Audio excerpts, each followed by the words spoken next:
नमस्कार बंधूंनो, भगिनीनो, देवींनो, मातांनो, जय श्रीराम.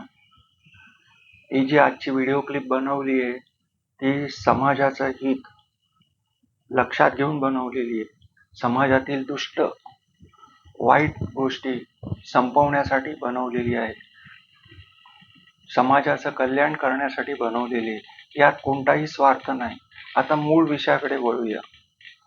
लोकप्रतिनिधींना शैक्षणिक गुणवत्ता असावी की नसावी हा विषय आहे. आजच्या कायद्याच्या तरतुदी या अपुऱ्या आहेत. म्हणजे एक तर तो 25 वर्षाचा किंवा 30 वर्षाचा असला पाहिजे लोकसभेच्या बाबतीत. म्हणजे 25 वर्षाचा लोकसभेसाठी, राज्यसभेसाठी 30 वर्षाचा. त्या व्यतिरिक्त कोणतीही अट नाही, शैक्षणिक अट नाही. फक्त त्याला मतदान करायचा अधिकार असला पाहिजे. आणि आमदारांमध्ये 25 वर्षाचा असला पाहिजे, देशाचा नागरिक असला पाहिजे. अशा अटी आहेत त्या. म्हणजे अतिशय किरकोळ अटी आहेत.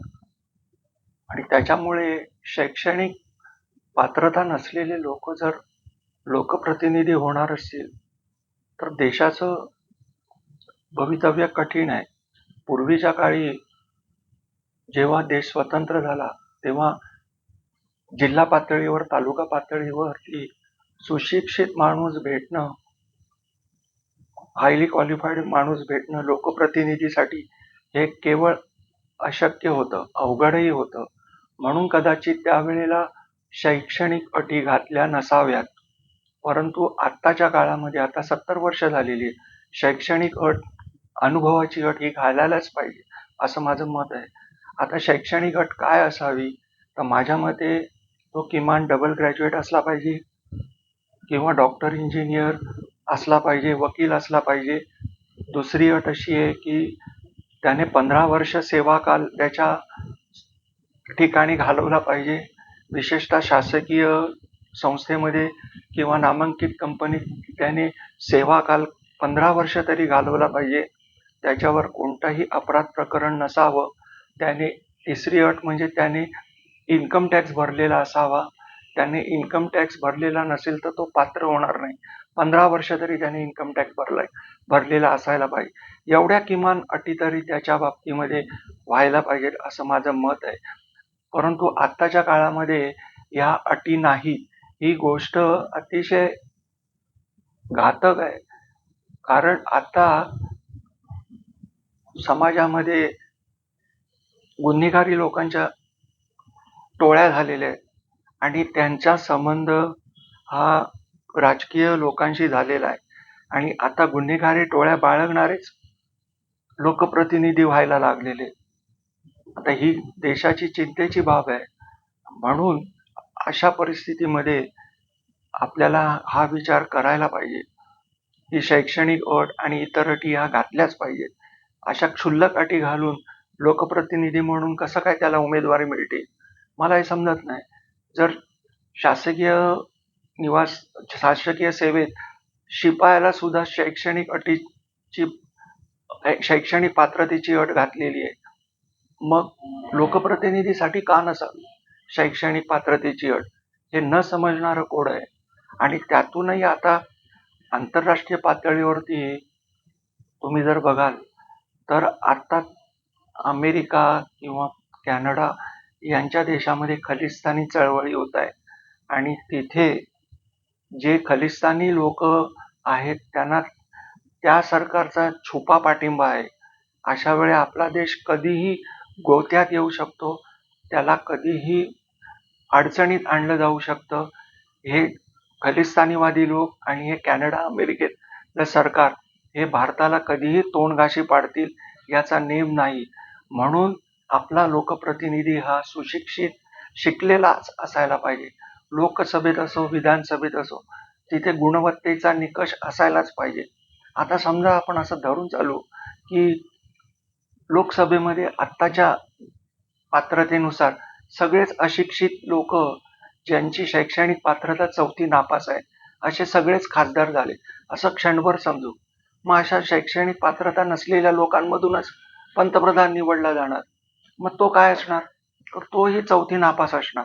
ही आपल्याकडे तरतूद आहे आणि ही तरतूद अतिशय घातक आहे. आपला प्रतिनिधी हा शिकलेला नाही किंवा आपला पंतप्रधान हा जर अशा प्रकारे शैक्षणिक गुणवत्ता नसलेला भविष्यात जर निर्माण झाला तर त्याची ती एक उणीव, तो एक उणीव भाग आहे आपल्या देशात. हे सर्व बलाढ्य आणि शत्रू राष्ट्र लक्षात घेणार आणि त्याचा गैरफायदा घेणार म्हणजे घेणार आणि आपली वाट लावणार. आपल्या देशाचे तुकडे व्हायला वेळ लागणार नाही. म्हणून आत्ता आपण ह्याच्यावर योग्य तो विचार करावा असं माझं मत आहे.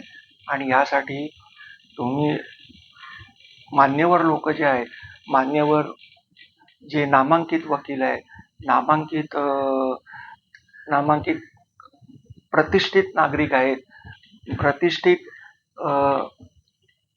पत्रकार आहेत, उद्योगपती आहेत, त्यांनी ह्या बाबतीमध्ये जर हे माझं म्हणणं बरोबर असेल तर त्यांनी या बाबतीमध्ये विचार करावा आणि शैक्षणिक पात्रतेच्या बाबतीत, गुणवत्तेच्या बाबतीत, अनुभवाच्या बाबतीमध्ये इन्कम टॅक्स भरलेला असणं आवश्यक आहे. या बाबतीमध्ये त्यांना शैक्षणिक अट घालावीच. तसंच आपल्या देशामध्ये लष्करातील जवान आणि अधिकारी आहेत, ते सुद्धा शिकलेले आहेत, जे उच्च पदावर आहेत. लष्करातील जवान, अधिकारी, त्यांनी समजा 15 वर्ष सेवाकाल पूर्ण केला असेल आणि तो उच्च विद्या विभूषित असेल, म्हणजे डबल ग्रॅज्युएट असेल, तर त्याला अशा लोकांना तुमच्या राज्यसभेत, लोकसभेत किंवा विधान परिषदेमध्ये 50% जागा त्यांच्यासाठी सुद्धा रिझर्व ठेवाव्यात.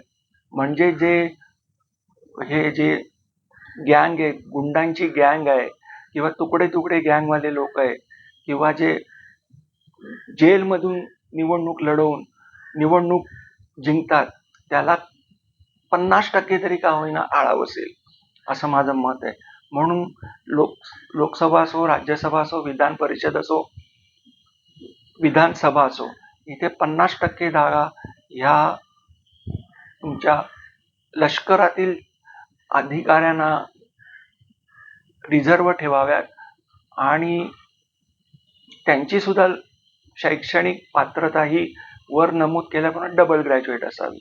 हे जर मान्य असेल तर तुम्ही ह्याचा पाठपुरावा करावा, नाहीतर देश धोक्यात जाईल असं माझं प्रांजळ मत आहे. तरी या बाबतीमध्ये सर्व सुबुद्ध नागरिकांना माझे हात जोडून विनंती आहे की या बाबतीमध्ये योग्य ते पाठपुरावा करणं अत्यंत आवश्यक आहे असं मी आपल्या सर्वांना प्रार्थना करतो. आणि माझी व्हिडिओ क्लिप आपल्याला जर आवडली तर आपण ती शेअर करा आणि लोकांना या गोष्टी जास्तीत जास्त पसरवा असं मी विनंती करतो. जय हिंद, जय महाराष्ट्र, जय श्रीराम. धन्यवाद.